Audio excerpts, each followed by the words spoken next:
ప్రపంచానికి ఒక పెద్ద గుడ్ న్యూస్. ట్రంప్ వణికిపోవడం జరిగింది వైట్ హౌస్లో.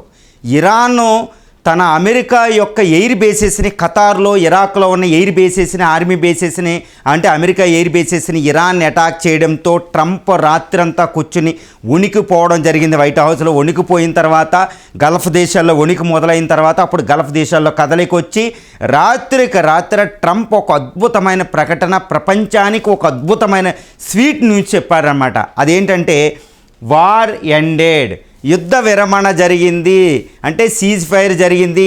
ఇది ఇజ్రాయెల్ కొట్లాడుకుంటున్న గత 12 రోజులుగా కొట్లాడుకుంటున్న ఇజ్రాయిలు ఇరాన్ల మధ్యన సీజ్ ఫైర్ ఒప్పందం జరిగింది.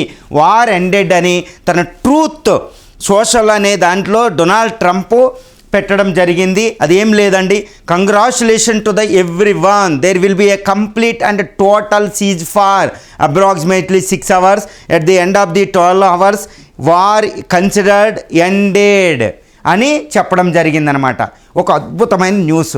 అసలు ఏం జరిగింది, ఏ విధంగా ఇది జరిగింది? యుద్ధం ఆగదు అనుకున్న ఏరియాలో సీజ్ ఫైర్ జరిగింది. ఇప్పుడు ఈ సీజ్ ఫైర్ శాశ్వత, తాత్కాలికంగానా, పర్మనెంట్గానా, ఇవన్నీ మాట్లాడవలసి వస్తే ఇక్కడ మీకు ఒకటే, ఈ ఖతార్ దగ్గరలో ఉన్న ఆల్ ఉదీద్ అనే ఎయిర్ బేస్ మీద, తర్వాత ఇరాక్ దగ్గరున్న ఆల్ అసాద్ అనే 2 ఎయిర్ బేస్, 2 అమెరికా యొక్క స్థావరాల మీద ఇరాన్ తన యొక్క బాలిస్టిక్ మిసైల్ ఫతే, సిజిల్ అనే మిసైల్స్, ఒకటి షాహిద్ అనే మిసైల్స్తో విరుచుకు పడడం జరిగింది నైట్కి నైట్. అసలు డేరింగ్ అటాక్ అనమాట. ఎందుకంటే అది బలహీనమైన ఇరాన్.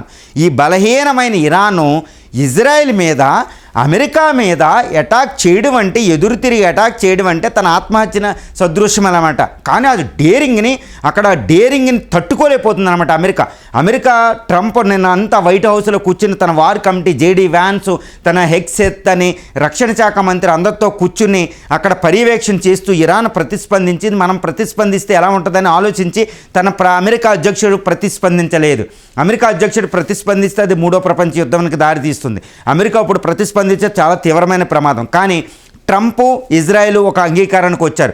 ఈ యుద్ధాన్ని ఇక్కడ ఆపాలి, ఎందుకంటే ఇరాన్ ప్రతిస్పందన మామూలుగా ఉండదు. ఎందుకంటే అమెరికా ఎయిర్ బేసెస్ ఉంటాయండి, మొత్తం 19 ఎయిర్ బేసెస్ ఉన్నాయి. 52,000 అమెరికన్ ఆర్మీ మొత్తం ఈ గల్ఫ్ ప్రాంతంలో మనకు కనపడుతూ ఉంటుంది. ఇరాన్ చుట్టూరు ప్రక్కన ఈ గల్ఫ్ దేశాలు అంటే పశ్చిమాసియా దేశాల్లో ఉంది. 52,000 ఫోర్సెస్, వందలాది యుద్ధ విమానాలు, ఒక ఎయిర్ క్రాఫ్ట్ క్యారియర్స్, ఒక 30-40 వరకు షిప్పులు, ఈ అమెరికా ఆస్తులు అనమాట.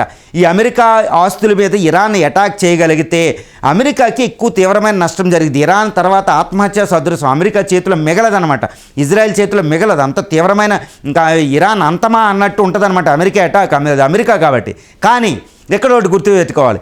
కానీ ఇరాన్ ఏంటంటే, ఇరాన్ అధ్యక్షుడు చెప్తున్నాడు, నిన్ను చంపే నేను చస్తా అని. అంటే నేను చస్తాను, పక్కా నేను చస్తాను నీ చేతిలో, కానీ నేను నీకు తీవ్రమైన నష్టం కలిగిస్తానని Ayatollah Ali Khamenei, Israel supreme leader మాట్లాడడం జరిగింది. తర్వాత ఇరాన్ సుప్రీం లీడర్ మాట్లాడడం జరిగింది. అదేవిధంగా ఇరాన్ అధ్యక్షుడు పెజెస్కిన్ మాట్లాడడం జరుగుతుంది. ఇరాన్ విదేశాంగ మంత్రి అబ్బాస్ అరాక్చి నిన్నటి నుంచి యూరోపియన్ యూనియన్, రష్యా వెళ్ళి పుతిన్తో మీట్ అయ్యి మొత్తం దౌత్యం జరుగుతుంది.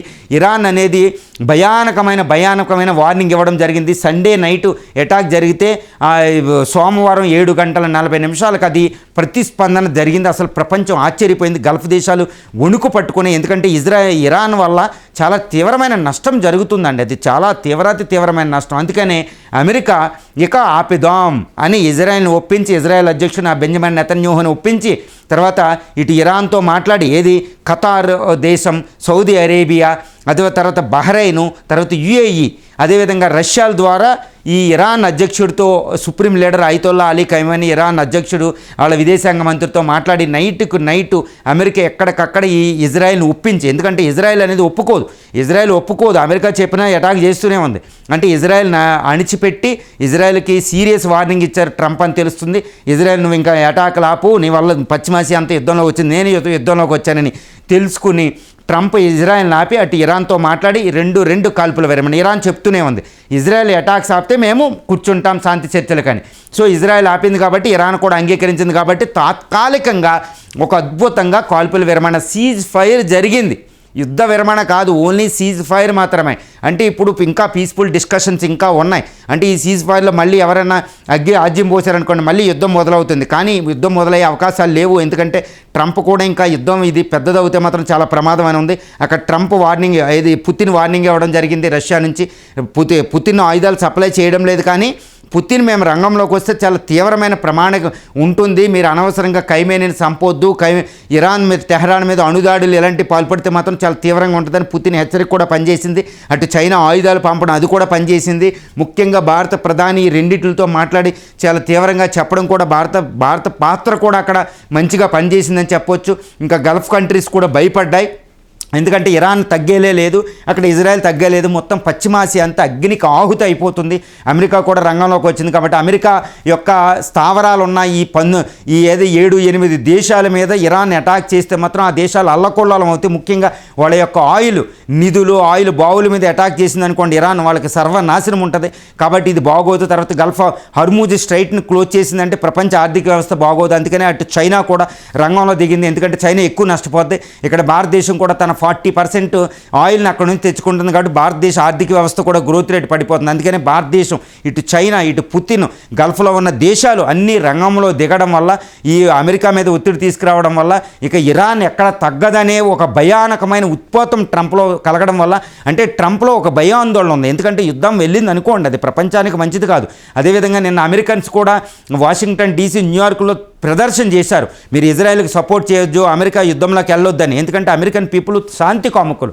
ఓకే, అందువల్ల అమెరికన్స్ యొక్క ప్రొటెస్టులు కూడా ట్రంప్ మీద పనిచేసినాయి. ఇక ట్రంప్ తగ్గి ఇజ్రాయెల్ని ఆపి అటు ఇరాన్తో మాట్లాడించి, గల్ఫ్ దేశాలు భారత్, చైనా, పుతిన్తో మాట్లాడించి ఎక్కడికక్కడ సీజ్ ఫైర్ అనౌన్స్ చేసి సీజ్ ఫైర్ తన ట్రూత్ పెట్టారు. ఇప్పుడు ప్రపంచం ఊపిరి పీల్చుకుందనమాట, అమ్మయ్య మూడో ప్రపంచ యుద్ధం అని. కానీ ఈ సీజ్ ఫైర్ తాత్కాలికమే. మరి యుద్ధం ఎలా జరిగిద్ది? మళ్ళీ యుద్ధం ఆగిపోద్దా? పూర్తిగా ఆగిద్దా? ఈ ఇజ్రాయెల్ ఆగిద్దా? ఇజ్రాయెల్ని ఆపగలరా ఎవరో ట్రంప్ అని ఈ విషయాలన్నీ పరిశీలించాలి. కానీ ప్రస్తుతానికంటే యుద్ధం ఆగిందని మనకు అర్థమైపోతుంది. ఇంకా శాంతి కపోతాలు అక్కడ ఎగురుతున్నాయి, ప్రశాంతంగా ఉంది. ఈ మిడిల్ ఈస్ట్ అంతా ప్రశాంతంగా ఉంటుందని ఆశిద్దాం.